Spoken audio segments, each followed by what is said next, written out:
हरियाणा के भिवानी में मनीषा की मौत के मामले में पुलिस की जांच लगातार सवालों के घेरे में है। एक तरफ पुलिस कह रही है कि मनीषा के साथ कोई गलत हरकत नहीं हुई और उसने खुदकुशी की, लेकिन पोस्टमार्टम रिपोर्ट में कुछ और ही कहानी सामने आई है। इस बीच कई सारे बवाल के बाद मनीषा का अंतिम संस्कार किया गया, जहां पर पूरा गांव मौजूद रहा। भारी पुलिस बल की तैनाती के साथ ये अंतिम संस्कार हुआ और आपको बता दें कि इस केस में अब विश्नोई गैंग का नाम भी सामने आ रहा है।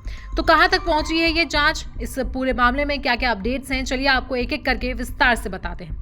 सबसे पहले पोस्टमार्टम रिपोर्ट के बारे में बात करेंगे। मनीषा का 3 बार पोस्टमार्टम किया गया। पहला पोस्टमार्टम 13 अगस्त को भिवानी सिविल अस्पताल में हुआ, जिसमें सामने आया कि उसका सलवार फटा हुआ था, शरीर पर संघर्ष के निशान थे और गला काटने से उसकी मौत हुई। वहीं रिपोर्ट में यौन उत्पीड़न की संभावना का भी जिक्र किया गया। वहीं दूसरा पोस्टमार्टम PGIMS रोहतक में हुआ। यहाँ डॉक्टरों ने कहा कि मनीषा की मौत जहर पीने से हुई है और उसके गले पर जो निशान है वो किसी जानवर के हमले जैसे लगते हैं, ना कि किसी हथियार से किए गए। PGIMS के medical superintendent doctor Kundan Mittal ने कहा कि नमूनों में जहर मिला है, लेकिन वीर्य या एसिड जैसे कोई निशान नहीं मिले। उन्होंने साफ कहा कि शरीर पर तेजाब डाले जाने जैसी बात गलत है।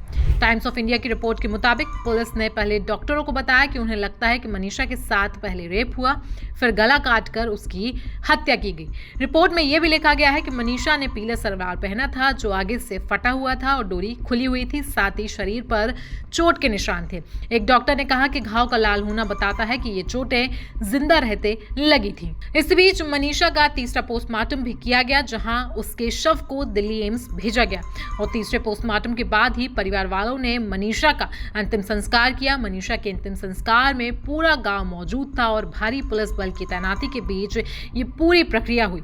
वहीं परिवार वालों के हंगामे के बाद राज्य सरकार ने मनीषा के केस की जांच CBI को सौंप दी और विश्नोई गैंग ने भी मनीषा की जांच को सही से करने के लिए धमकी भरा पोस्ट जारी किया है, जो पूरे सोशल मीडिया पर वायरल है।